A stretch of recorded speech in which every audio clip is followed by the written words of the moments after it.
con su bandera, un jardín a tu gusto y de tu talle, bebé, y una tarde con manguera. Una historia contada con canción, bebé, susurrando despacito, con princesas, piratas y dragones, bebé, y pastillas de mosquito.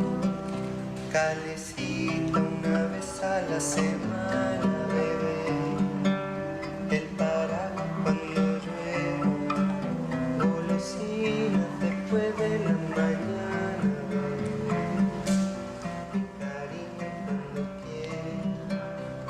Soy yo con la forma y con la mía, bebé, al costado de la fe, un mordisco en el pito que te brilla, bebé, sana, sana si te duele, galletita crocante con aromas, bebé, repartidas en pedazos para dar de comer a las palomas, bebé, o volver sobre tus pasos, cerraduras, plegarias y deseos, bebé, para tratar de protegerte, pulserita y hebilla para el pelo, bebé, de amuletos de la suerte guardaré para siempre y por si acaso, bebé, lo más puro de mi vida,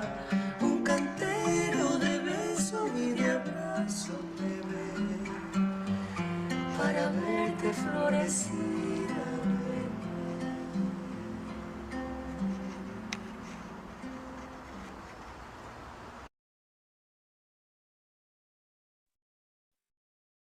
Buenas tardes a todos. Después de este dulce arrullo que nos convidan los chicos de Bariloche y de Comodoro Rivadavia, supongo que fue en consenso, maravilloso. Les damos las bienvenidas a todos y les agradecemos que nuevamente nos acompañen en estos miércoles de intercambio, de aprender juntos, de aprender uno de los otros. Gracias a los anfitriones por sumarse a este desafío del compartir y del crecer. Y le paso la palabra a uno de los secretarios científicos de la asociación, el ya famoso Gonzalo Sánchez Velasco, que anda por ahí, que no lo veo ahora, Gonza. Hola Lili, no tan famoso, igual. Hola Sí, a todos. como que no, como que no. Vos porque Gracias me a querés. todos. Hola a todos, hola a todas. Gracias Lili, gracias a todos, a todas por acompañarnos. Una alegría volver a encontrarnos en este que ya es el, si no me equivoco, el tercer Ateneo Interinstitucional del año. Una alegría recibir al equipo de En Casa. Como veían en la presentación, el tema que nos convoca hoy es morir en casa cuando el tejido social es lo más lastimado. Y nos acompañan el doctor Alejandro Nespral y la licenciada en Trabajo Social, Vanina Gattari. Ale es médico, paliativista, es médico pediatra de Bariloche, también ya famoso, organizadores de aquel congreso del 2017 que fue un éxito, y coordinador del equipo de cuidados paliativos de En Casa. Y Vanina Gattari es trabajadora social, miembro del equipo de Comodoro Rivadavia, si no me equivoco. Gracias Ale, gracias Vani, bienvenidos. Y lo que quieran agregar o rectificar, somos todo oídos. Buenas tardes, gracias Gonza, gracias Lili. Yo soy Alejandro, ahora también le voy a dejar a Vani desde Comodoro. Vani, ¿sos la persona que está más al sur de todo el Ateneo? ¿Hay más al sur de Comodoro? Esa es una pregunta que me surge. Yo estoy en Bariloche, quería agradecerle muchísimo a la asociación por varias cosas, por este espacio, primero que nada, y también por mantener, porque generar un espacio una sola vez es fácil, mantenerlo en el tiempo no tanto, y sé que ya son varios los años que este y otros tantos, pero este en especial, este espacio existe, así que gracias a la comisión directiva, al equipo de comunicación, por hacernos un huequito para venir a compartir, que como bien decía Lili, es venir a compartir, en el mejor de los casos, preguntas, y quién les dice llegamos a alguna respuesta, pero eso es anecdótico. Vani, ¿andás por ahí? Sí, hola, buenas tardes. Bueno, un placer, gracias Ale por invitarme. Un placer conocer al equipo, a todos. Bueno, nueva en esto, dispuesta a compartir la experiencia que compartimos con Ale, con todos, con todas. Bueno, muy bien. Vamos a compartir y a empezar. Y también gracias a ustedes desde tantos lugares del país, desde tantas rutinas, desde un miércoles que quizás para muchos de los que estamos acá es un miércoles de mucho trabajo y con muchas acciones, son las 6 de la tarde, así que gracias también por hacerse el hueco. Dicho todos estos gracias, si les parece bien, arrancamos.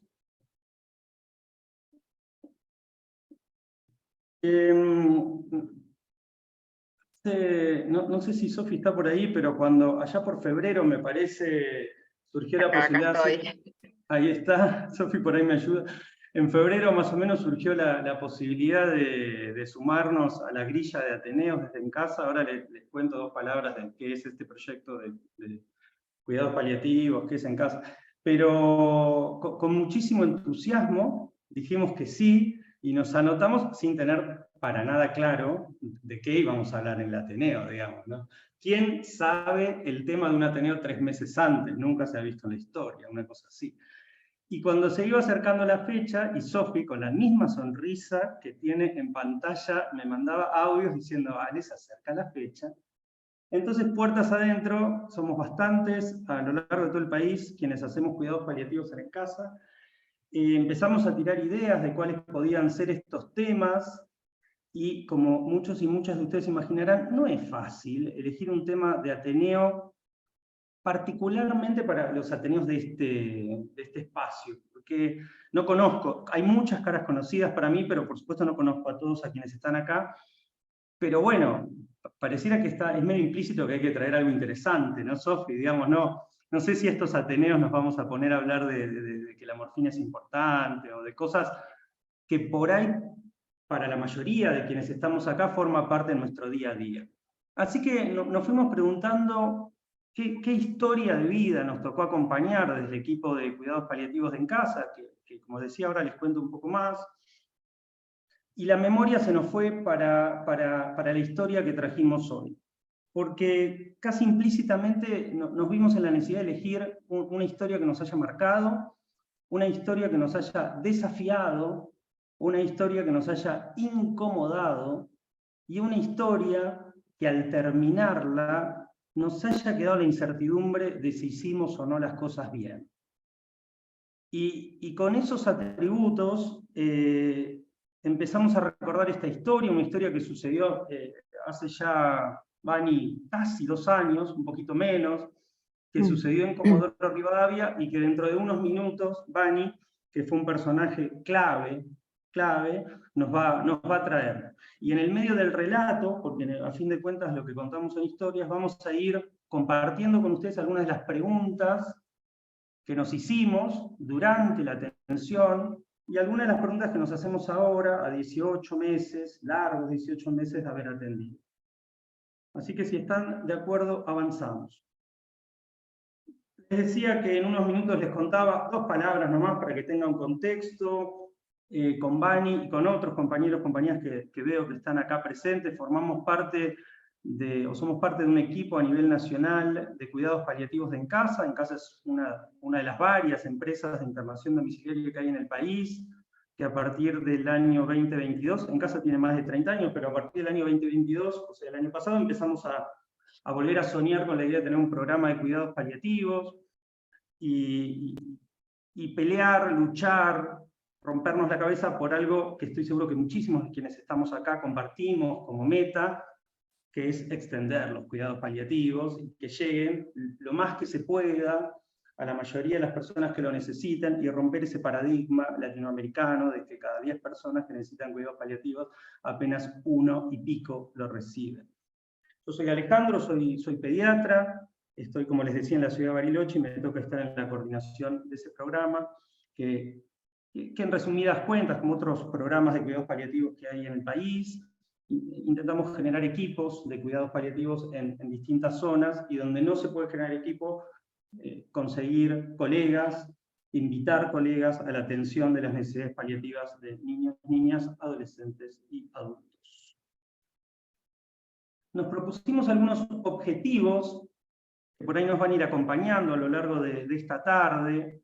No es necesario que yo los lea en voz alta porque asumo que están por ahí leyendo, pero sí queríamos mirar las barreras y las oportunidades de un subsector, de un subuniverso, o un subuniverso, porque yo pienso que dentro de la globalidad de las personas que necesitan una atención paliativa, algunas de esas personas el cuidado paliativo lo reciben en su casa.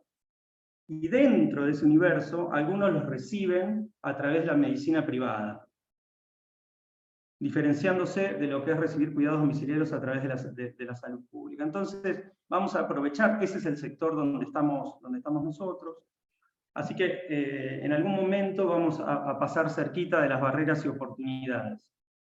De hecho, si esto fuera un salón en vivo, abierto, les preguntaría ¿cuántos de ustedes, igual no me lo contesten porque no tengo forma de verlo, porque no estoy viendo todos los cuadraditos, pero realmente me interesaría saber cuántos de ustedes conocen la internación domiciliaria o trabajaron en el campo de la internación domiciliaria? Al menos yo hasta hace 6, 7 años hubiera dicho yo no. Así que asumo que puede ser muy heterogénea la respuesta en estos 90. Sí. Disculpame, si querés, les podemos pedir que escriban en el chat a esta pregunta que hacías y te voy contando si hay muchos que sí, Dale. que no. Bueno, que levanten las manitos en sus imágenes. Eso es una especie de, podríamos inventar un nuevo aparato que es el termómetro de la internación domiciliaria, a ver qué temperatura marca. El segundo objetivo que nos propusimos es discutir en el sentido más rico, más profundo de la palabra, y por qué no también reflexionar en esto que somos hoy, una comunidad de más de 90 personas reunidas, en relación a cómo cambia, o verdaderamente cómo puede cambiar, esa palabra que para mí, en lo personal, es tan potente, que es la trayectoria de la enfermedad, según variables. Creo que, pero me la juego, acá, Gonza, ni pidas que levanten la mano, porque creo que todos los que alguna vez atendimos a alguna persona con necesidades paliativas, vimos y le pusimos palabras a la idea de que la historia de esta persona hubiera sido distinta si tal cosa hubiera sido diferente. Y finalmente otro objetivo que nos propusimos recordar hoy, lo cierto es que la práctica paliativa nos lo hace saber día a día y a veces a las piñas, lo tremendamente importante que son los lazos sociales, que ese sería un lado de la moneda, y el otro lado es qué pasa cuando esos lazos sociales, que quiero decir que Bani me incluyó una palabra hiperpotente que voy a incluir, que esos lazos sociales sean nutritivos. ¿Qué pasa cuando lo son? Que en general celebramos y admiramos a esas familias y a esos grupos. ¿Qué pasa cuando no hay lazos sociales y mucho menos nutritivos? Ale, discúlpame, revolucionaste el chat y las levantadas de mano. Te digo que hay un montón de sí, personas con 15, 25 años, muchos años de acompañamiento. Creo que hubo 2 o 3 nomás que dijeron que no, pero al menos quienes están conectados hoy, hay mucha gente, ahí veo a Alicia Pizzalis, muchas personas comentando que sí, que hace muchos años que lo hacen. Qué bueno, lo cual me va a hacer estar mucho más atento a lo que digo, voy a tratar de disminuir la proporción de tonterías que diga, porque hay un público de alguna manera muy especializado en el tema o con mucha experiencia, lo cual posiblemente vuelva más rico a la tema. Bien, presentados los objetivos, primero voy a dejar flotando preguntas que no tienen nada de original, y que no vaya a ser cosa que incluso hoy, en algún momento de nuestra atención del día de hoy, le hayamos hecho. ¿Cómo serían las historias de vida de las personas que atendemos si? ¿Cómo sería la historia de vida de esta persona que tengo delante si tal cosa, si esto hubiera sido distinto? Dentro de unos minutos con Bani vamos a intentar hipotetizar qué le hubiera pasado a la persona de quien hoy vamos a contar la historia, qué le hubiera pasado si algunas cosas hubieran sido distintas. Desde ya claro, cada persona es distinta, por supuesto que cada persona es distinta. Lo que duele, lo que preocupa, lo que nos deja como esa situación de bronca, de injusticia, es cuando las variables, yo digo variable, me parece un término medio frío, variable, pero cuando las condiciones, en este caso sociales, determinan trayectorias y nosotros como parte de un sistema no sabemos bien qué hacer cuando hay diferencias que condicionan especialmente negativamente una trayectoria. Frases que escuchamos, nunca las dijimos, ¿no? Pero frases del día a día, esta familia es muy metida, o de repente, bueno, por suerte tiene cobertura social, podría decir alguno de nosotros, porque la cobertura social, al menos en mi ciudad, le permite conseguir la cuidadora, bla, bla, bla. A veces la frase es totalmente lo contrario a la primera, decimos, ¿cómo vamos a hacer? ¿Cómo hacemos para externar a esta persona? ¿Quién la va a cuidar? Y a veces el otro lado de la moneda, al menos no sé si a ustedes les pasa, yo también tengo la oportunidad de formar parte del equipo de cuidados paliativos del Hospital Público de Bariloche, y a veces, puertas adentro, decimos, la verdad, mejor que no tenga obra social. Para algunos problemas vinculados a las enfermedades crónicas avanzadas, mejor que no tenga obra social. Entonces, digo, son algunas frases que nos pueden servir de disparadores, de ejemplos, de referencia, a ir desatando el nudo de en qué medida, y quizás que sea como una especie de flecha que atraviese todo este rato que estaremos juntos, en qué medida ciertas condiciones de lo social, de lo afectivo, de lo vincular, de lo administrativamente social, ya nos va perfilando, tiene PAMI, tal cosa. Bueno, yo les voy a contar, les voy a empezar a presentar la historia y por supuesto después Vani va a entrar en el detalle. Vani fue la persona que más conoció a María. A María globalmente la conocimos en el 2001, estamos en un país grande. O sea que yo a María nunca la vi en mi vida. Toda mi experiencia con María sucedió a través de informes, de comunicaciones telefónicas a más de 1500 kilómetros.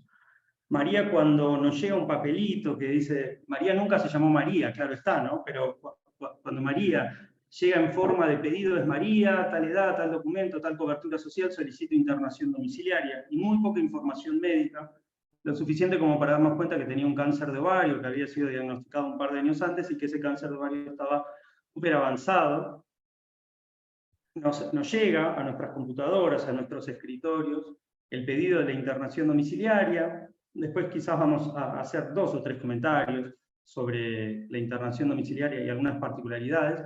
Y nos piden, si desde el inicio, cuidados paliativos.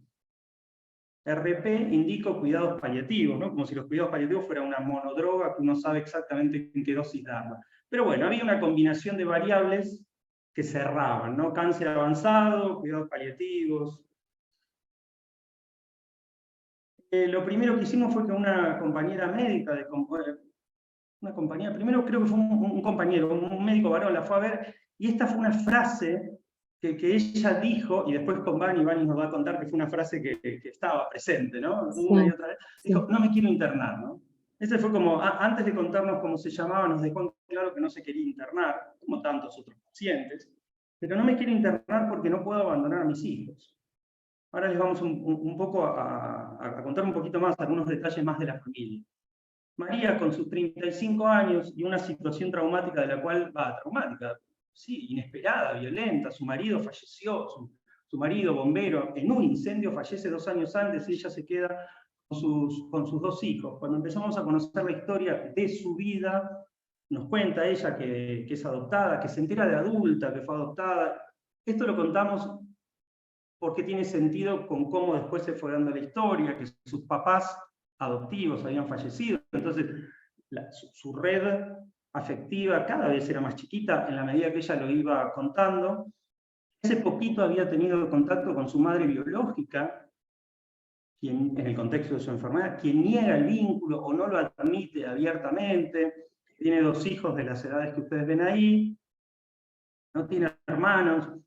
Algunos familiares de su marido quedaron por ahí, pero la relación era mala, y donde buscamos, ¿no, Vani? No aparecía nada. Sí, Pareciera que lo más cercano que aparecía... ¿Cómo, Vani, perdón? Que sí, digamos, afirmaba lo que vos contabas. Sí, mucha soledad de parte de ella. mucha soledad, y de repente, pero ¿quién? Un vecino, digamos, cuando la primera opción es un vecino en términos de contención afectiva. En fin, vos ayudame, Gonza, porque algunas manos me parece ver que quedaron levantadas, no sé si fueron de la encuesta de hace un rato, o, bueno, vos me vas ya me ayudando. fijo. No, me parece que... Vayan bajando todas las manos y las preguntas, pásenlas por el chat y las responden o los comentarios hacia el final. Gracias. Exacto. Gracias a ustedes. Bueno, esto, no tiene hermanos, una vecina que ayuda, y la pregunta no es irónica, o quiere su casa, porque era la vecina que estaba al lado, y Vani, cuando escuchó esa historia, que ahora nos la va a contar un poquito mejor, ¿la quiere ayudar o se quedaría con la casa? Ahora volvemos un poco sobre eso. Tiene una cobertura social que no viene a cuento. No importa qué cobertura social, porque no vamos a hablar con nombre y apellido de eso. Y tenía un perfil de autosuficiencia, como tantas Marías que todos habremos visto alguna vez, y que por más caquexia que haya, hay una fuerza que no tiene una relación directa con la masa muscular. Bueno, lo primero que vemos interdisciplinariamente, ¿no? Mezclando biología con social, con emoción, bueno, una enfermedad claramente avanzada. Vemos que hay necesidad de control de síntomas. Hoy no vamos a hablar mucho de control de síntomas, al menos síntomas físicos.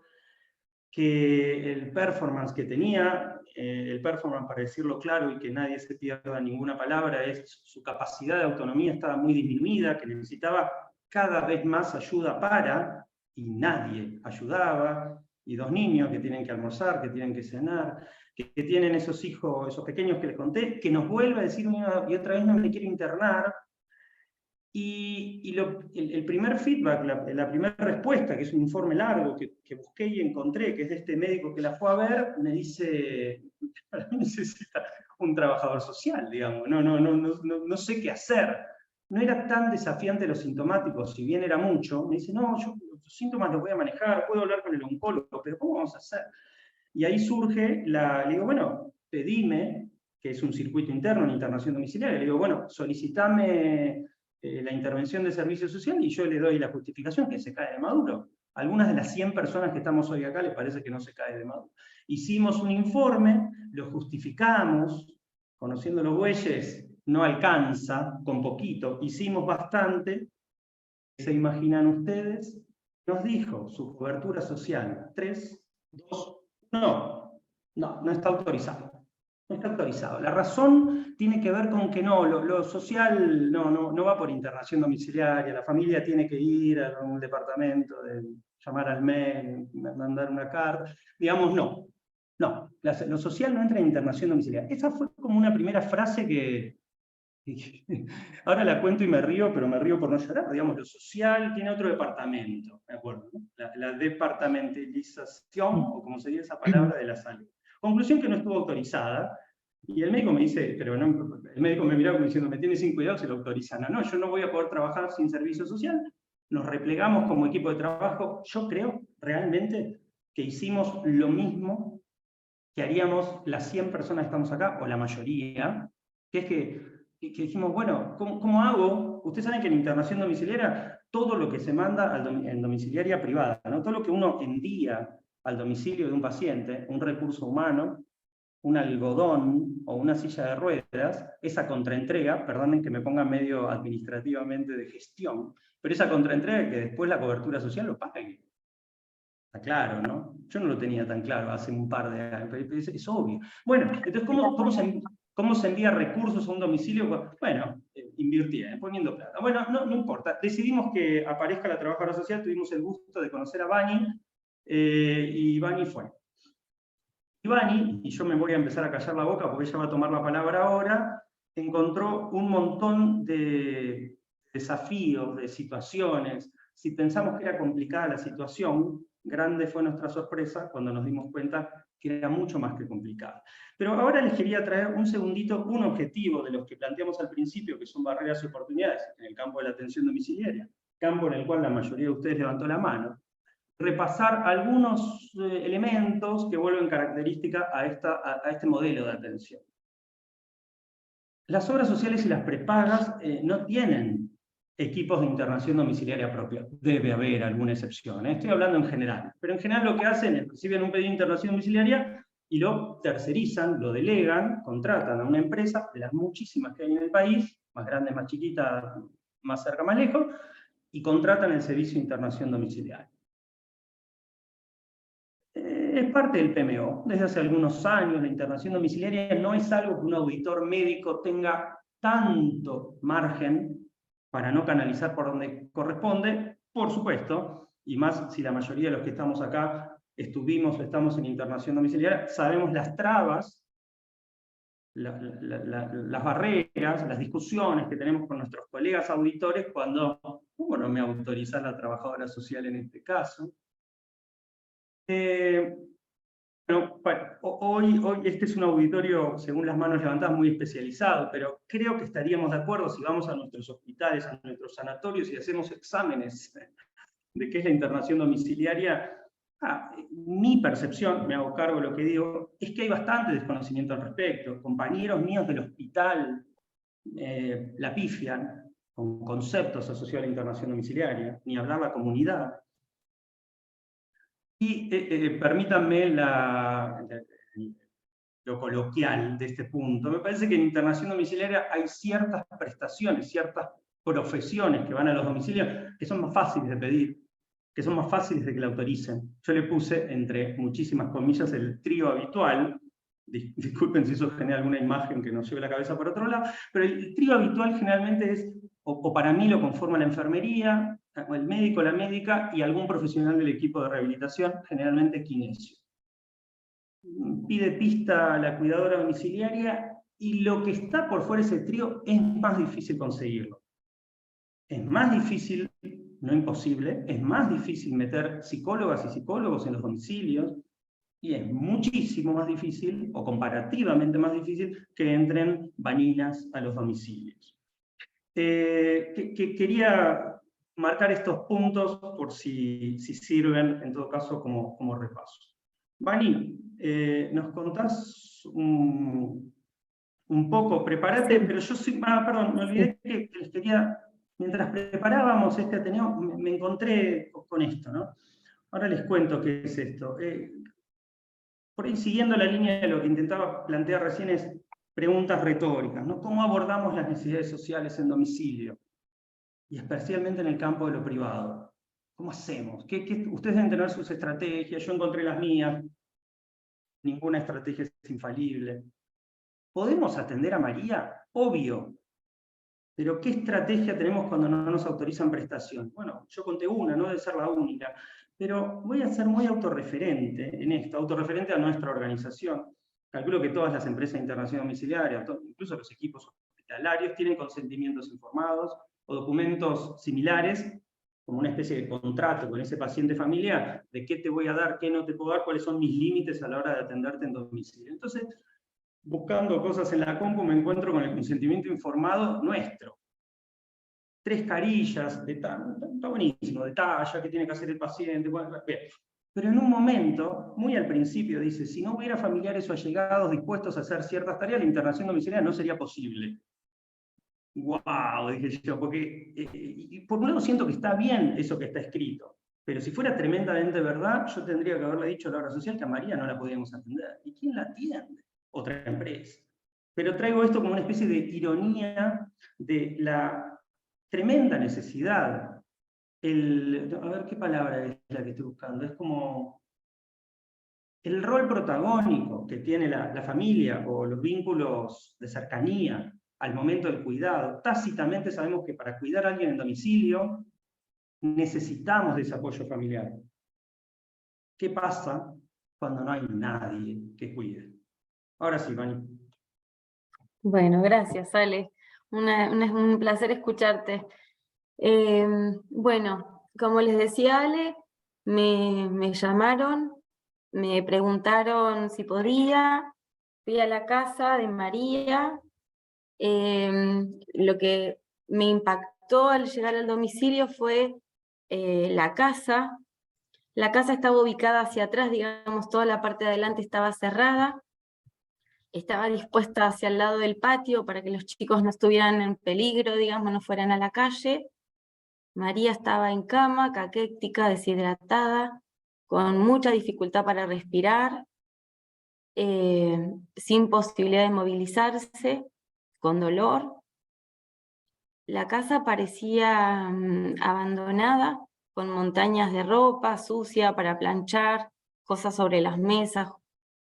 Los nenes no parecían nenes, estaban en silencio, no hablaban, hablaban muy bajito, no parecía que jugaran.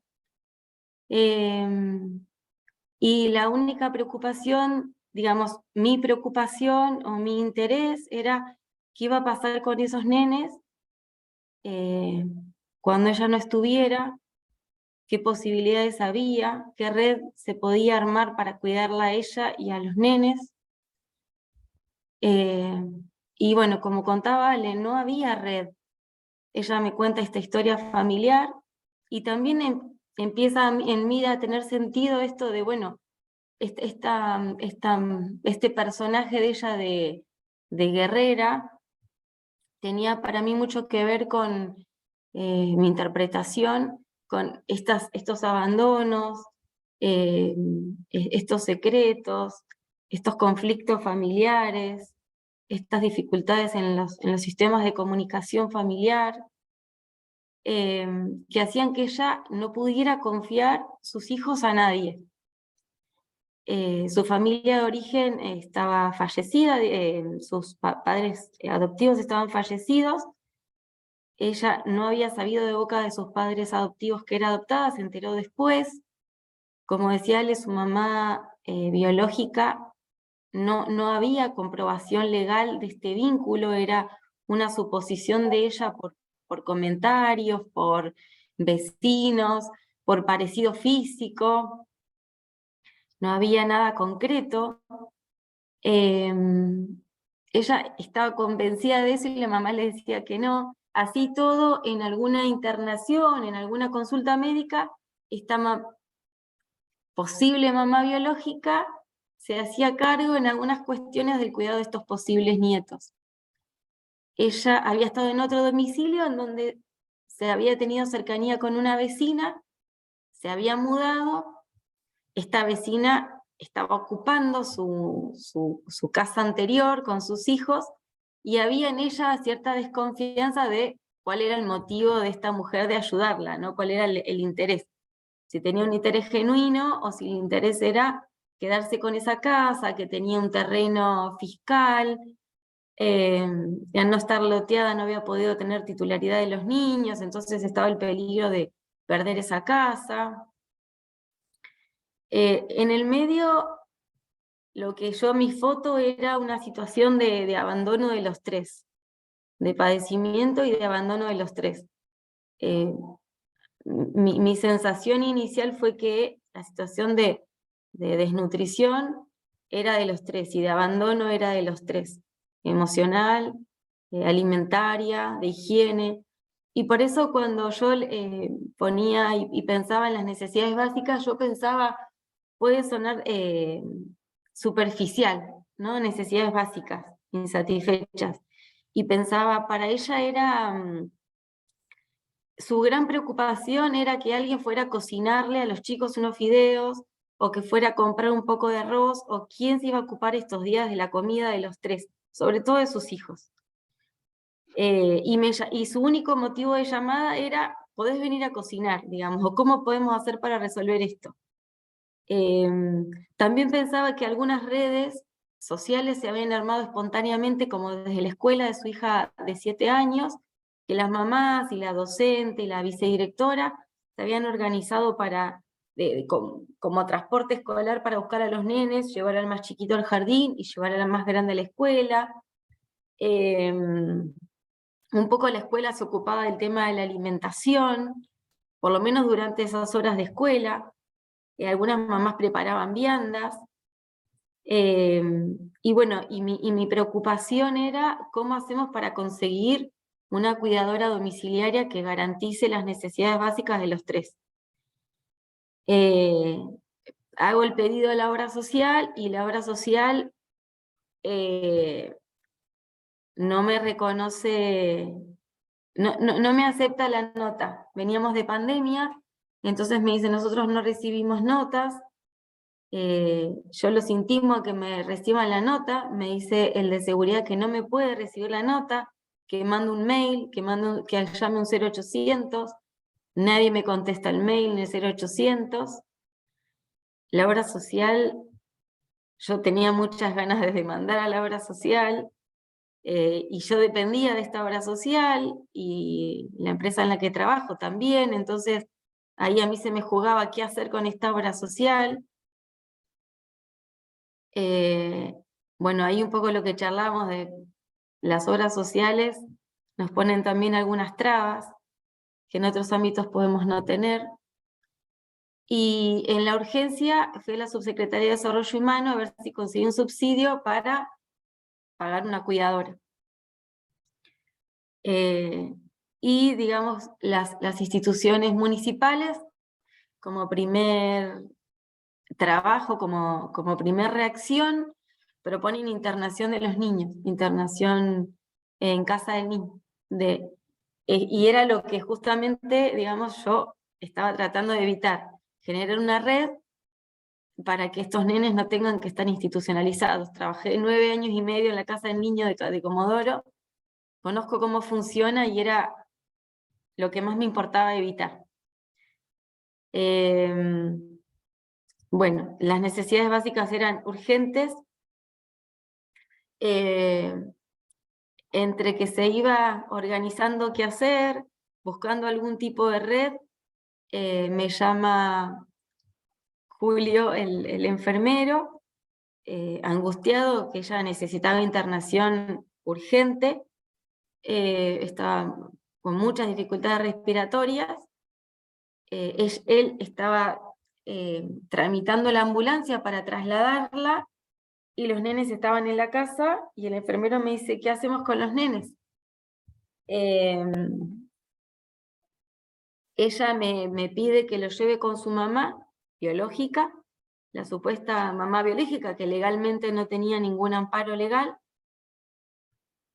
Yo subo a los nenes al auto, en esta situación, digamos, en esta situación de ella con tanto padecimiento físico, con tanto abandono, los nenes con tanto abandono, desamparo, la angustia de ella por no saber a dónde iban a parar estos nenes, la angustia de los nenes de dejar la casa,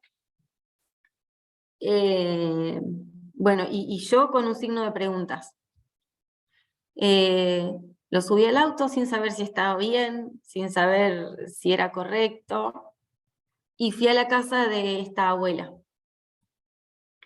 Me guié por los indicadores, podemos decir por la intuición, de ver a los nenes que jugaban con naturalidad en esa casa, que se pusieron a jugar con agua en el patio, los vi reír, los vi hacer un poco más de ruido que en su casa, los vi espontáneos, los vi cómodos para abrir la heladera, para ir al baño, para pedir abrigo. Tuve la sensación de que ellos se sentían cómodos en ese lugar, más cómodos que en su casa, y hasta en un momento me dio la sensación de que estaban de vacaciones. Sentí que para ellos esto era un descanso, era un recreo, era un oasis. Esta abuela me plantea que ella no puede hacerse cargo de estos nenes, que ella tiene su vida, su organización, sus dificultades de salud, que era un viernes a la tarde, que puede cuidarlos hasta, por el fin de semana, hasta el lunes. El médico y el enfermero pensaban que eran las últimas horas de María, entonces cuando vi que los nenes podían estar seguros ahí, me fui a la clínica a hablar con ella, a conversar sobre las posibilidades de lugares, de familias, de red. En el tiempo anterior que yo había tenido entrevistas con ella se decía y se desdecía. Me proponía familias y después se arrepentía o dudaba, o me decía que se iba a poner en contacto y no se ponía en contacto.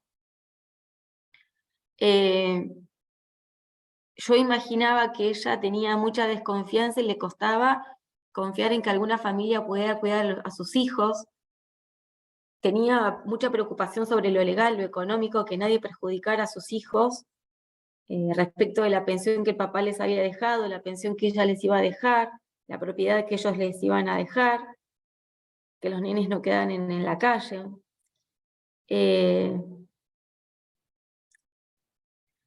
Bueno, buena pregunta. La familia por parte del padre, el padre venía de una familia disfuncional.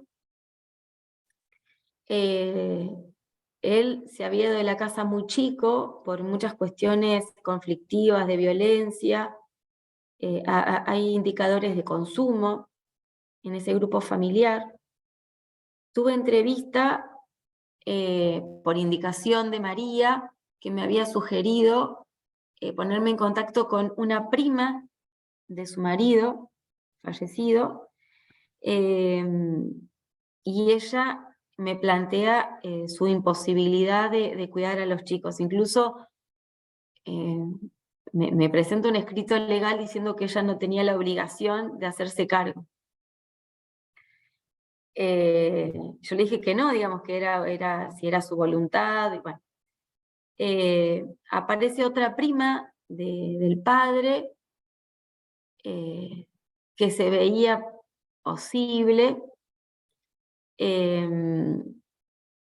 Bueno, la pareja con problemas legales, digamos, que estaban sin resolver. No se sabía si ese era un lugar seguro. Y no había más. Aparecía esta vecina que estaba ocupando su casa del barrio anterior como única referente, que había sido la que le había acompañado en su último viaje a Buenos Aires por salud. Bueno, hablo con María en la clínica, armamos una carta manuscrita de algunas voluntades, de algunas posibilidades que ella me daba. Ella me lo firma y me pongo en contacto con estas personas. La única que se muestra dispuesta es esta vecina. Por medio del municipio y con presión legal se genera que el subsidio por medio de la Subsecretaría de Desarrollo Humano y Familia se otorgue un subsidio rápido, urgente, a los pocos días, y esta vecina se muda a la casa para cuidar a los 3.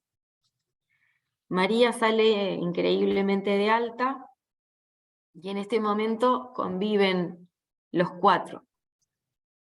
En esa etapa la casa estaba más ordenada, los nenes estaban un poco más alegres, había más luz, las ventanas se abrían, la puerta se abría, los chicos tenían un poco más de actividad fuera del domicilio, y María muy contradictoria, ¿no? Desconfiando, queriendo confiar, desconfiando, abriendo, cerrando posibilidades, enojándose con la cuidadora, con esta figura de cuidado. Fallece a los pocos días. Bueno, lo que sigo haciendo es seguir gestionando este subsidio. Nos pareció, Ale fue de mucha ayuda en todo ese proceso, porque yo muchas veces decía, ¿qué hago? ¿Para dónde? ¿Esto está bien? ¿Está mal? ¿Estoy muy errada? ¿Para dónde voy? Y bueno, fuimos construyendo posibilidades, reflexionando posibilidades en el transcurso, en el minuto a minuto, sobre la urgencia de lo que iba sucediendo. Y lo que nos pareció menos caótico para estos nenes fue que ellos sigan estando en ese domicilio, en el lugar que conocían, que sigan estando en esa casa, en esa pieza, con esta persona que conocían, mientras la asesoría decidiera gestionar cómo iba a continuar a futuro. Se gestionaba, bueno, María no había gestionado papeles que permitieran que los chicos pudieran cobrar la pensión, entonces la situación económica fue muy, muy compleja, porque el subsidio era súper bajo, no alcanzaba para cubrir las necesidades básicas de los 3. no había posibilidad de que esta cuidadora cobrara la pensión, o que los nenes pudieran cobrar la pensión, o algún referente pudiera cobrar esa pensión. Así que fueron meses, varios meses, algo de 6 meses, de mucha dificultad económica. En ese proceso se gestionaron alimentos frescos por el municipio, alimentos secos. Bueno, se trasladaba, yo iba a buscar la comida, la llevaba. Se presentó un informe social súper completo, donde se evaluaba y se compartía la información que se había obtenido sobre las personas y las redes y las dificultades. Lo que a mí me quedaba claro es que los nenes, digamos, esta abuela paterna había hecho un pedido legal de tener visitas reguladas con estos niños, y los nenes se negaban a salir con la abuela. Yo lo vi, lo trabajé también con, bueno, la nena de 7 años hacía terapia, había una psicóloga, había una fonoaudióloga, los nenes tenían muchas dificultades en lo educativo, en lo emocional, mucha dificultad para comunicarse. Y lo que vimos con la psicóloga es que estos nenes tenían mucho temor de la familia paterna, ¿no? De la abuela paterna sobre todo. Entonces eso fue lo que más hicimos hincapié en el informe social, de que no era una figura de apoyo que, aunque era la única figura legal consanguínea, era la que se pedía que no fuera la referente de los nenes. Esta cuidadora, entre otros, pidió la guarda de los nenes, también la psicóloga pidió la guarda de los nenes, la guarda de la nena. Hubieron varias propuestas espontáneas que se evaluaron, también las evalué, las puse en el informe, y la asesoría después seguiría evaluando. No sé, Ale, no sé las preguntas, no sé si... Falta. ¿Y qué pasó? ¿Se descompensó? ¿Pasaron estos meses? ¿Se internó?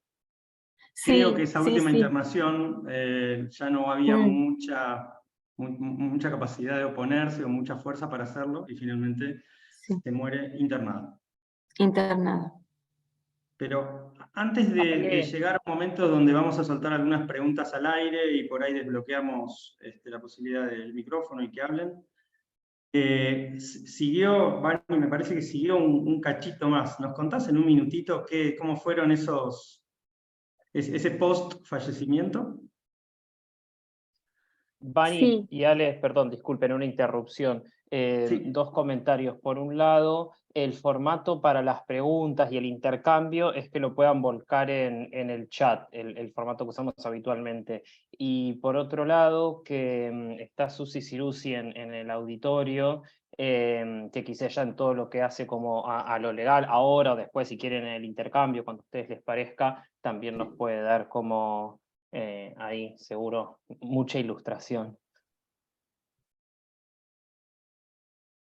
Bien, entonces no vamos a ver todo esto para que sepan que no vamos a abrir micrófonos. Así que preparen sus dedos para tipear. Bueno, muere. ¿Y qué pasó ahí al toque? ¿Y cómo siguió tu encuentro con... Bueno, con muere, lo que conté un poco ahí, fallece Fernanda internada, muere con mucha angustia, sin haber podido resolver qué es lo que quería, porque seguía en este proceso de decirse y desdecirse, y ella armaba algún plan de cuidado para sus hijos y se caía, porque cuando se ponía en contacto con esta persona se negaba a hacerse cargo del cuidado. Ella muere sin saber qué va a pasar con sus hijos, muere desconfiando de si esta persona tiene un interés genuino de amor por sus hijos o un interés económico por esta casa que estaba en un terreno fiscal sin título de propiedad.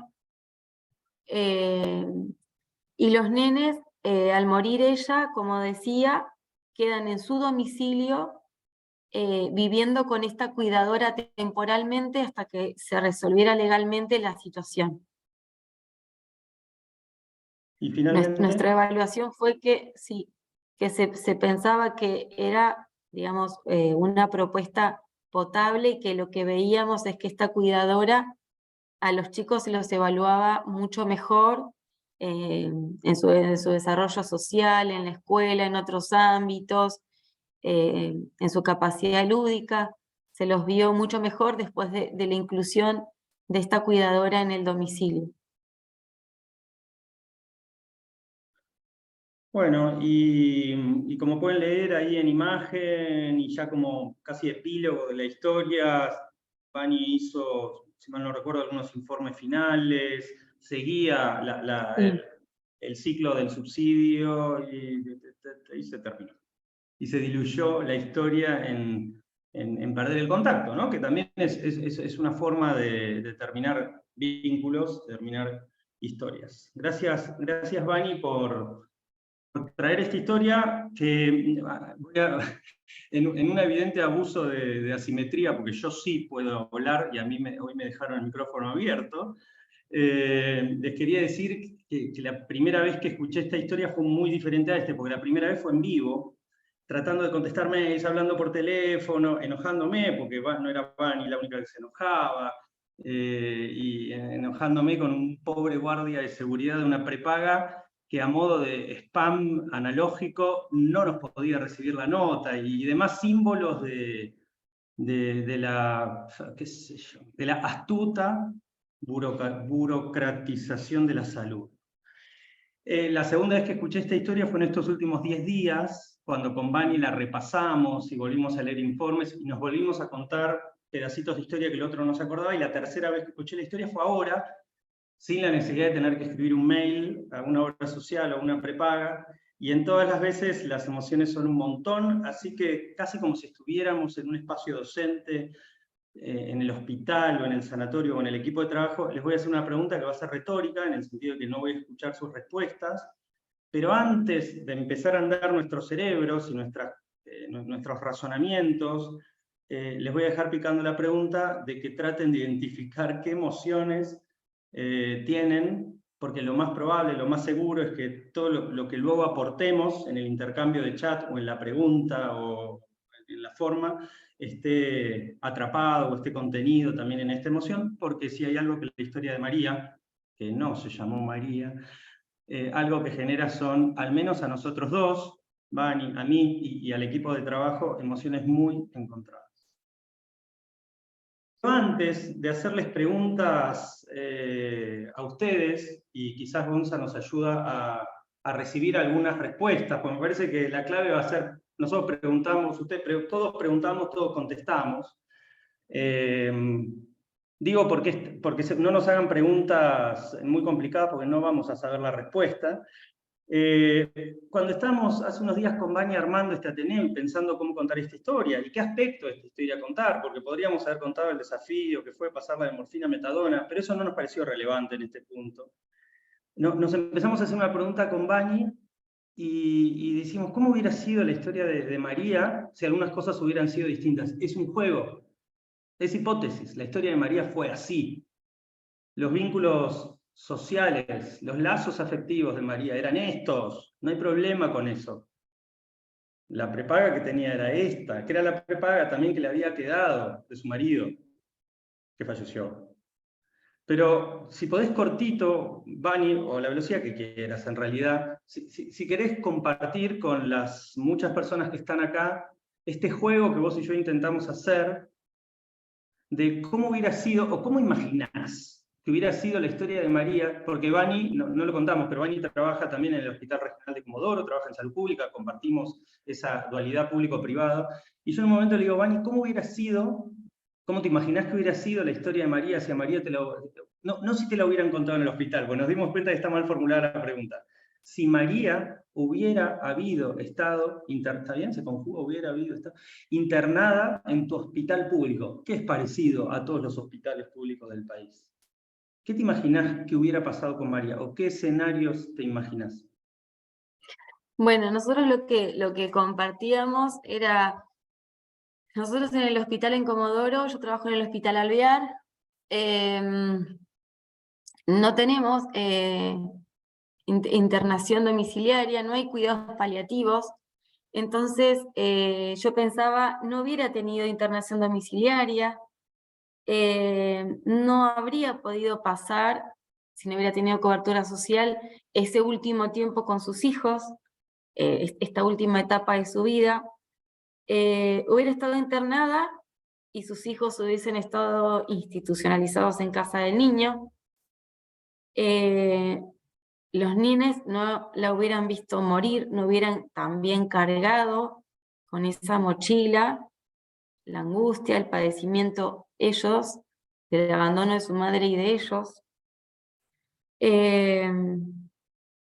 Y también pensábamos, si hubiese tenido otra obra social, y la verdad es que no sé. Vani, antes de si hubiera Sí. tenido otra obra social, te recuerdo algo que me contestaste, que me lo dijiste medio riéndote, pero a modo de todos quienes estamos acá leímos Elige tu propia aventura, ¿no? Digamos, posibles finales para una historia. La primera que me dijiste es, podría haber estado internado en el hospital y yo jamás me hubiera enterado. Sí. Digo, porque un destino posible para María es nunca haber tenido un abordaje paliativo, digamos. Ese también puede ser un destino posible. Pero como casi anticipaba Vani recién, también nos permitimos jugar al Elige tu propia aventura e imaginar cómo hubiera sido si hubiera tenido otra cobertura social. Que por ahí algunas cosas son mejores y otras son peores todavía. Yo pensaba, no sé cómo funcionan, desconozco otras obras sociales. Sí me pasa desde el hospital que a veces bueno, es muy variable, depende mucho del servicio. Hay veces que PAMI me da servicios que prestadores sociales caros no me dan, porque por ejemplo hay algunas que son muy costosas, me dicen que ellos no dan subsidios, que ellos trabajan solo con salud, que para subsidios, por ejemplo para cuidador, pide un subsidio al municipio, que la obra social no trabaja con subsidios, como si el cuidado domiciliario fuera un subsidio. Y después también pensamos que hubiera sido si ella hubiera tenido una red de apoyo nutritiva. Yo pensaba que imagino que podría haber muerto en paz, que no hubiera muerto preocupada por el destino de sus hijos, o que sus hijos pudieran estar en situación de abandono, o que alguien pudiera aprovecharse de ellos. Pensaba que los nenes no hubieran padecido y ella esta situación de abandono en el proceso, que hubieran estado cuidados, que sus hijos no habrían cargado con la responsabilidad de la madre, que ella podría haber muerto en casa, que no hubiera habido intervención legal ni social, y también imagino que sus dolores físicos hubiesen sido otros. Y yo me quedo pensando, mientras Vanina hablaba, y casi que tiramos estas preguntas que anticipamos recién al aire, y ustedes tirarán otras, ¿por qué, casi como un juego de palabras medio tramposo, seguimos llamando coberturas sociales a tantas coberturas sociales que cuando el problema que les presentamos es un problema social, nos dicen que lo social no está incluido?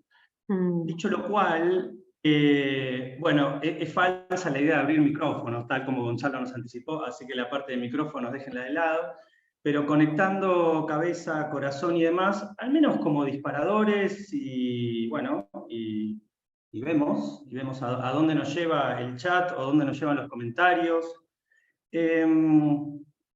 a dónde se nos va la cabeza, o qué otras preguntas también se le ocurrirían a ustedes. ¿En qué medida las variables sociales condicionaron las trayectorias de las Marías que ustedes conocieron? Claramente, y podemos tolerar que condicionen trayectorias. ¿Cuál es el límite a partir del cual una trayectoria condicionada no es un derecho vulnerado? ¿Y qué herramientas aprendimos a desarrollar? Porque busqué en los libros y los índices no son tan generosos al momento de darnos respuestas. ¿Qué herramientas tenemos día a día para abordar, no sé si la mejor palabra es la que voy a decir, pero para disimular algunas diferencias sociales en términos de cómo marcan trayectorias?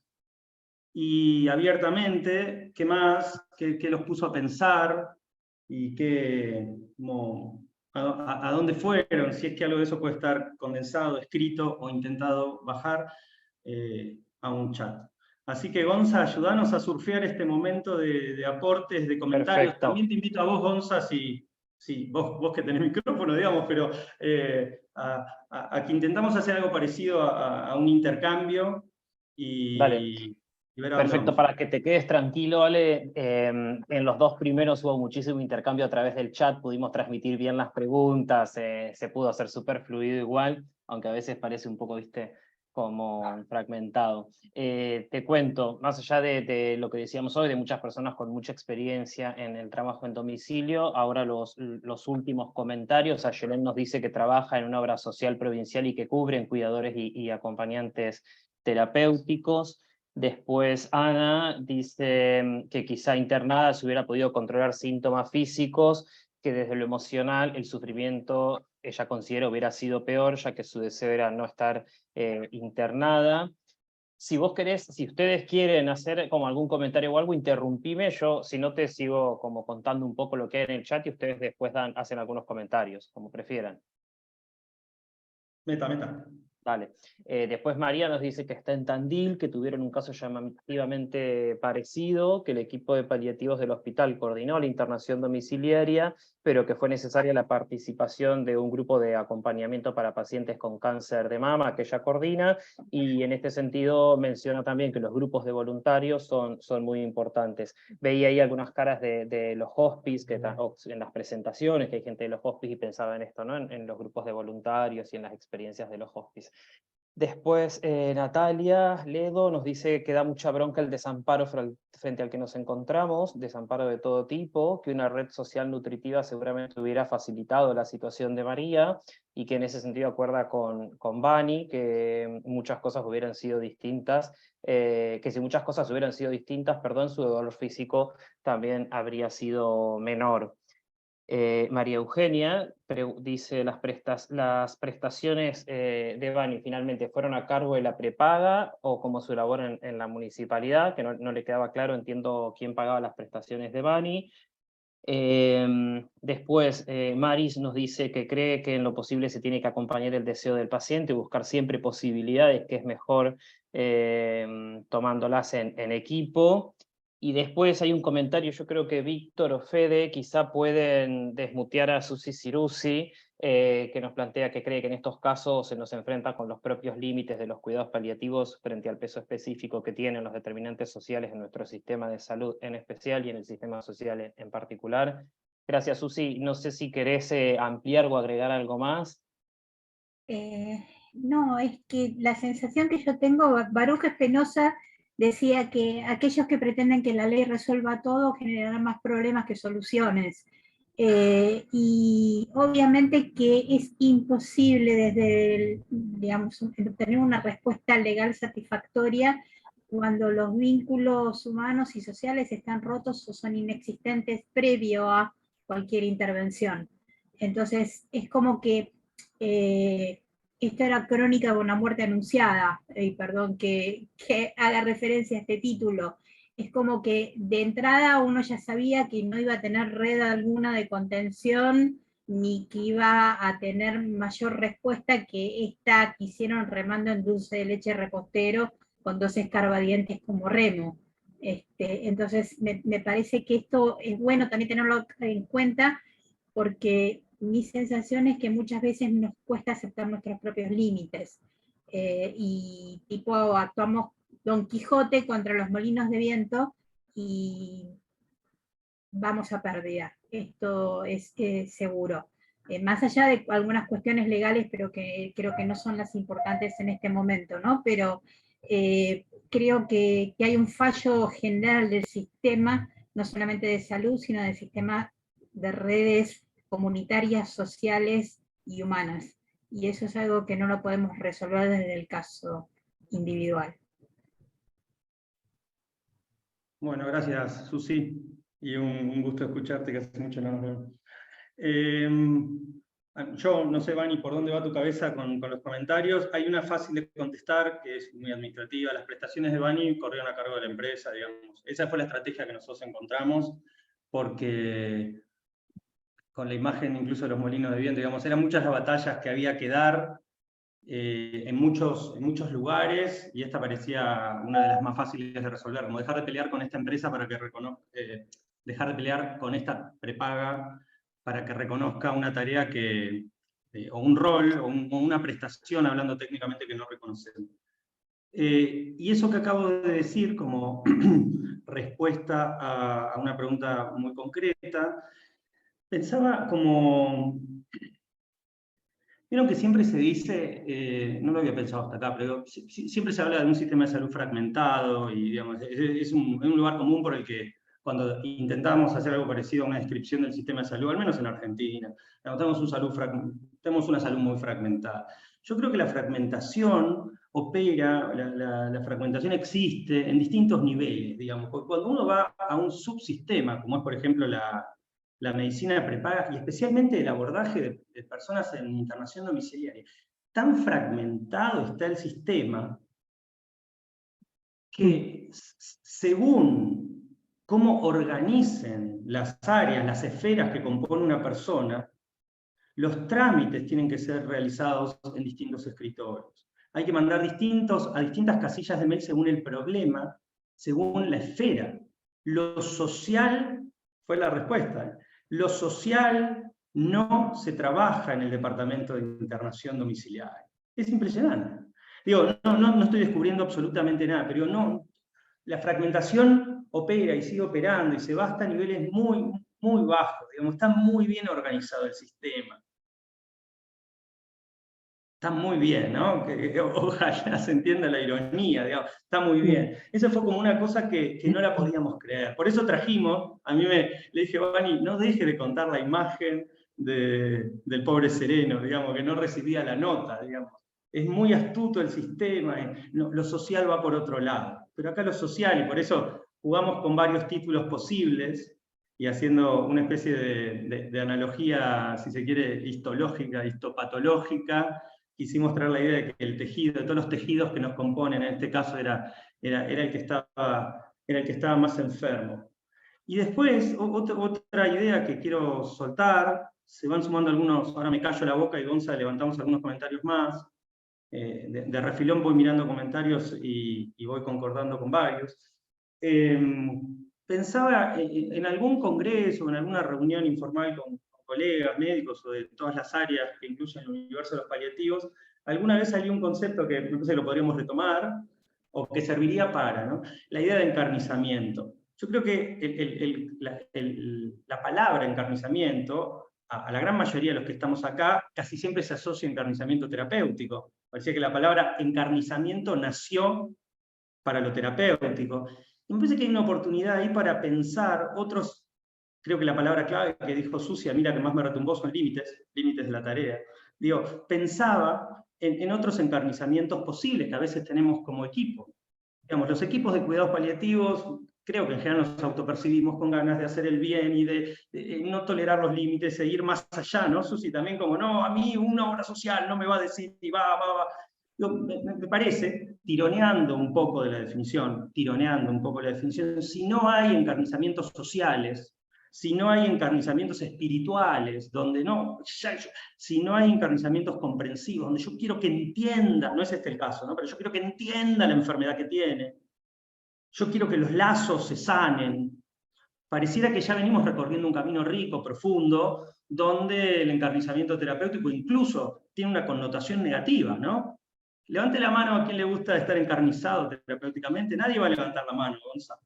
Pero me pregunto dónde podemos poner algunos límites, y siguiendo un poco el impulso de lo que dijo Susi, dónde podemos aceptar algunos, fracasos, ¿no? Acá fracasaron un montón de cosas, muchas de las cuales quizás no estaban en nuestras manos. Por ahí va mi cabeza escuchando y leyendo un poco. No sé, Vani, para dónde va la tuya, y Gonza también. Cuando quieras, haces otra pasadita de comentarios. Dale, Sí, solo una de agrego, las Vani, cosas... discúlpame, antes de darte el lugar, que Susi ahí hablaba de encarnizamiento legal. Ahí está. Ahí teníamos otro. Sí, Vani, y después vamos con el resto de los comentarios. Sí, estaba leyendo el chat y pensaba, y escuchando, digamos, cómo estaba yo después, qué pasó con los nenes, algo así. No recuerdo bien la pregunta. pero lo que me recordé cuando la leí es que mi sensación fue me sorprendí, digamos, de esta sensación de que a los nenes los vi muy aliviados cuando ella finalmente murió. Me di cuenta que había sido una carga muy pesada durante mucho tiempo para ellos y que durante ese tiempo ellos habían estado relegados, digamos, ella había tomado el papel principal y ellos habían quedado en un estado de abandono importante. Y siento que parte de su niñez se recuperó cuando ella partió. ¿Gonza? Perdón, Vani, usé Sí, tu sí, sí. silencio, pero No, no no, sé si eso, era que un me silencio pasó primero continuo. en la casa de la abuela, que fue como un primer pantallazo de esto, y después cuando fui a la casa y ya no estaba la mamá y estaba esta cuidadora, la foto de la casa era otra. Claro. Bien. Bueno, seguimos un poquito, nos quedan unos minutos. Todavía Lili Rodríguez, la presidenta de la asociación, destaca también la importancia de las comunidades compasivas, participando todos para armar redes sociales, incluso cuando no hay redes familiares o cuando no hay familia presente. Mónica Pérez nos dice que le debemos paz a María, trabajando lo mejor posible desde el lugar donde nos encontremos. María Eugenia nos dice que es importante porque finalmente hubo un tercero que consideró que el trabajo social era importante, aunque no haya sido ni la prepaga ni el sistema público. Y también ella nos explicita ahí que no es menor quién se hizo cargo de los honorarios. Después esto en relación a cómo funciona el sistema. Alicia Pizzari nos dice organizado para no brindar prestación. Susi agrega que la idea es agotar a la persona, no brindar soluciones, que está preparado, dice Alicia, para no contener ni cuidar. Ana comparte que en estos casos una institución como la Casa de la Bondad es la adecuada, que ojalá hubiera más casas de la bondad, un poco cercano a lo que decíamos hace un rato en relación a los hospices y toda la experiencia que tenemos en Argentina en ese sentido.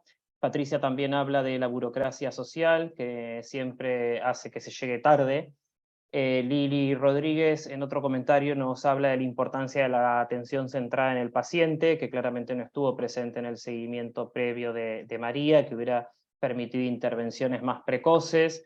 Alicia dice que nadie pensó en esto desde el momento del diagnóstico. Bueno, acá estaba el comentario de Susi que les adelantaba sobre los encarnizamientos legales y judiciales. Lili, que hoy está como muy charlatana, dice que hace años Elena de Urbano habló en el encarnizamiento paliativo y coincide, dice tal cual Ale. Vale Fernández, que es trabajadora social, dice que desde el hospice, ella es parte del Hospice Buen Samaritano, acompañan a muchas personas en sus casas, la mayoría de muy bajos recursos y sin obra social. La red familiar es el mayor aporte para que fallezcan tranquilos y en paz, con nuestro aporte de capacitarlos en cómo brindar la medicación, entregarles la medicación, saber que nos pueden llamar para atender sus síntomas, ayudarlos en la organización, a entender lo que está pasando, sobre todo en los últimos días, que eso les da tranquilidad, que fallecen en paz cuando los pacientes y las familias ambos se sienten cuidados y acompañados. Y dice también que no comparte que necesiten fallecer internados para poder tener los síntomas atendidos, que un equipo de cuidados paliativos domiciliarios tranquilamente lo puede hacer. Norma dice que no lo llamaría fracaso, sí limitación frente a una situación compleja. Y después Samsung SM y un número dice que le resuena mucho esto último que compartieron, que a veces el desafío es poder poner límite y no encarnizarnos según nuestras expectativas del cuidado ideal, y les agradece. Tenía razón Gonzalo cuando decía que era una comunidad muy participativa en el chat. Casi arañando la despedida, pensamos con Vani dejar algunas marcas de posibles cosas que cada uno se lleve. Seguramente nos llevaremos algo más que no esté anotado acá. Si querés hacemos un poquito cada uno, Vani. Chicos, yo. perdón, último Sí, comentario. El doctor sí. Martín Nayar dice que cree que la intervención de la trabajadora social marcó una diferencia, porque también nos podríamos preguntar qué hubiese sido de María y los hijos sin la intervención de Bani. Muy astuto el doctor Nayar, a quien queremos tanto.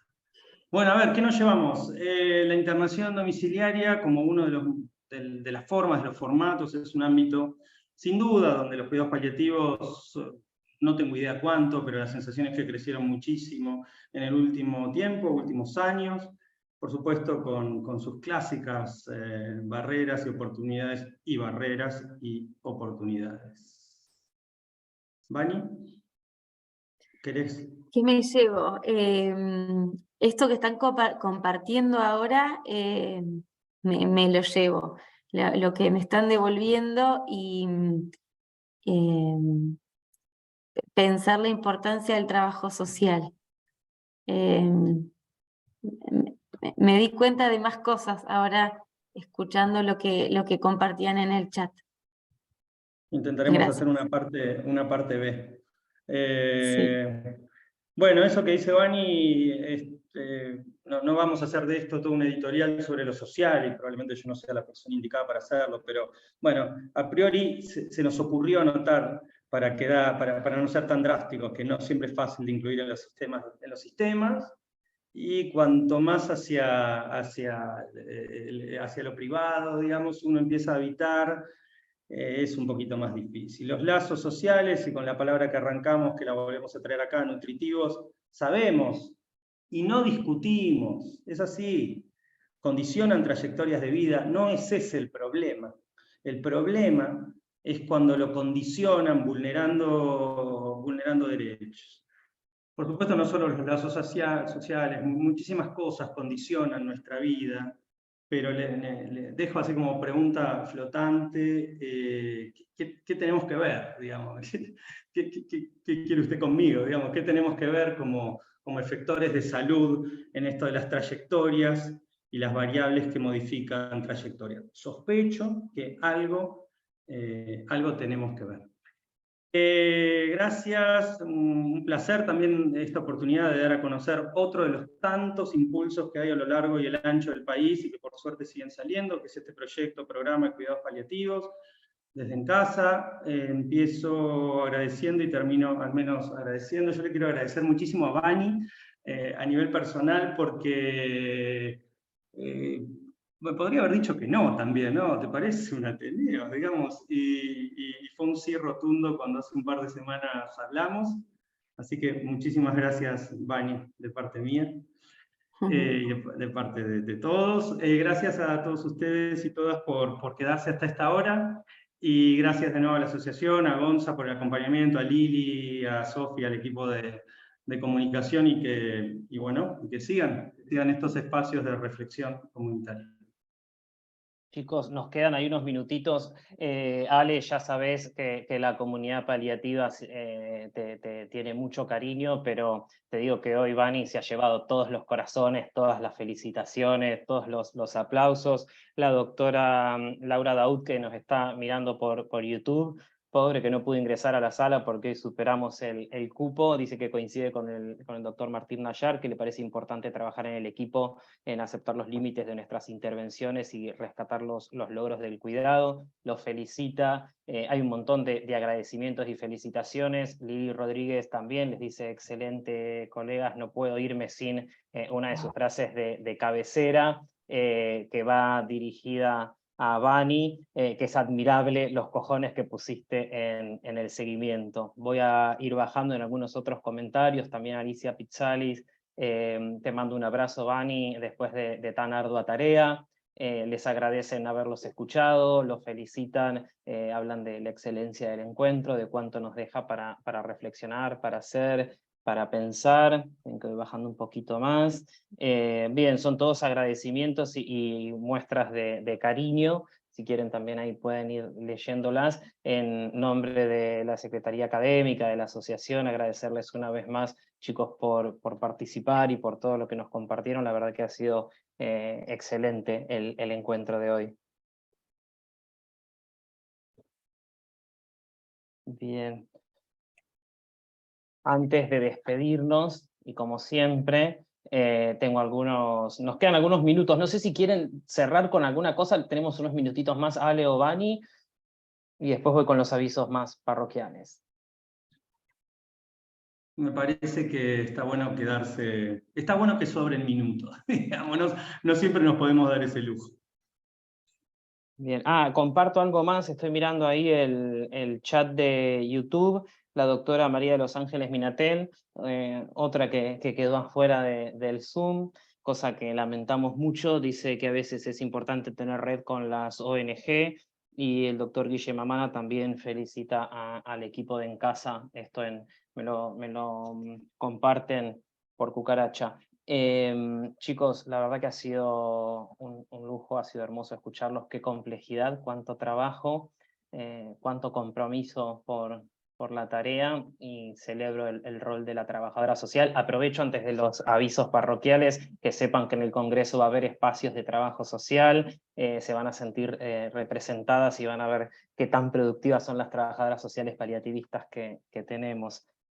Ahora sí, voy a pasar algunos avisos. Saben que siempre toca, a ver, denme un segundo. Bien, acá otro mensaje importante que me llega por la cucaracha. Quienes no sean socios, que no se hayan hecho socios todavía, sepan que siempre están a tiempo para hacerlo, que serán bienvenidos, bien recibidos. Hay comisiones de trabajo, actividades, un montón de espacios donde se pueden incluir, y desde la asociación los esperamos con los brazos abiertos.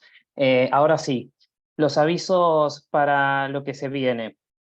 Lo más importante, continúan abiertas las inscripciones a precios promocionales para el 11º Congreso Argentino de Cuidados Paliativos, que va a tener lugar, como ya sabemos, del 1 al 4 de noviembre en la ciudad de Córdoba. Hay descuentos para socios y no socios. Además, estamos en el último mes de plazo para la presentación de trabajos libres orales para el Congreso. Va a haber tiempo hasta el 1 de julio. Por supuesto, toda la información está en las redes sociales de la asociación y en el micrositio del Congreso. Tengan presente también que este próximo sábado, 3 de junio, a las 9:30 de la mañana, tenemos el segundo Ateneo de Enfermería, que está organizado por la Comisión de Enfermería de la asociación. El título del encuentro es Adecuación del esfuerzo terapéutico en pacientes con demencia, alimentación enteral, ¿sí o no? Nos van a acompañar como disertantes la licenciada Alicia Pizzalis y la licenciada Victoria Rosso, de la Comisión de Enfermería, y la licenciada Tatiana Gusensco, de la Comisión de Nutrición de nuestra asociación. También más información en nuestra web y en redes. Por último, el miércoles 28 de junio es el próximo Ateneo Interinstitucional de la asociación, Identificación Temprana del Paciente Frágil, en que se basa la importancia de su diagnóstico, y va a disertar el equipo de cuidados paliativos del Hospital Británico, que había alguno de sus miembros, si no me equivoco, hoy presente. Creo que no debo nada, no sé, Lili o alguien de comunicación, si me está faltando compartir algo. De mi parte, felicitaciones, felicitaciones, felicitaciones, felicitaciones. Muy bien, bueno, entonces Ale y Iván, y ya nos podemos despedir. Muchísimas gracias Sí, yo a ambos de me nuevo. alegro de haber insistido, Alejandro, para que comparta con nosotros este espacio, así que, Ale, voy a seguir insistiendo, así que ya lo sabes. Muchas, muchas gracias, ha sido un placer. Muy bien, muchas gracias entonces a todos y a todas por haberse conectado.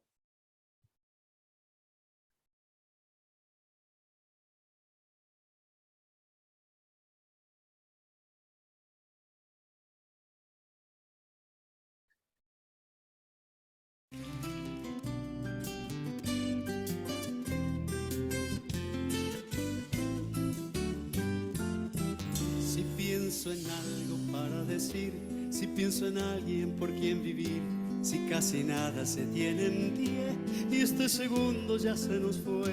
Si en la mirada dura un fulgor, atravesando tanto dolor, yo canto versos de mi sentir y los condeno a sobrevivir.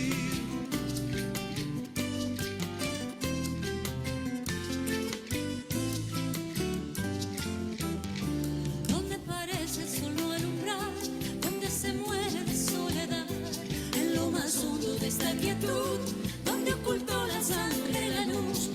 agoniza un ángel guardián y se nos pudre el agua y el pan. Yo canto versos del corazón y los enciendo en una canción.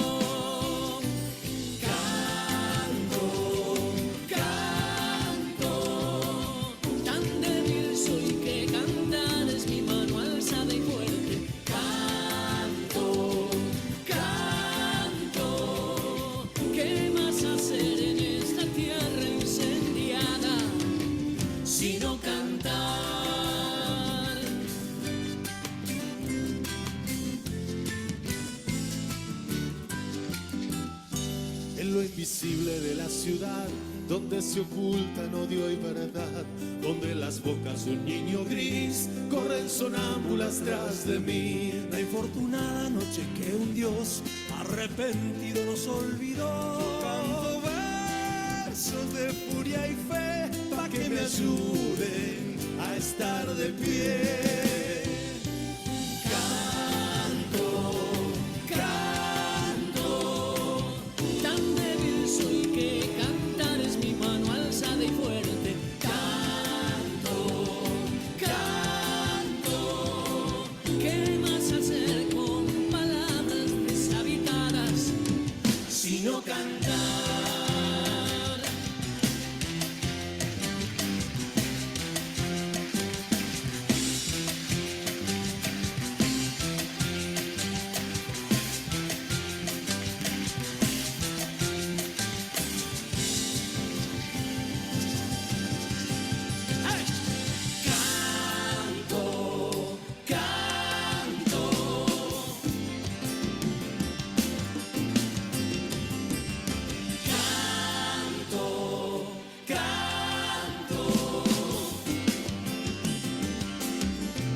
Hacer con palabras deshabitadas que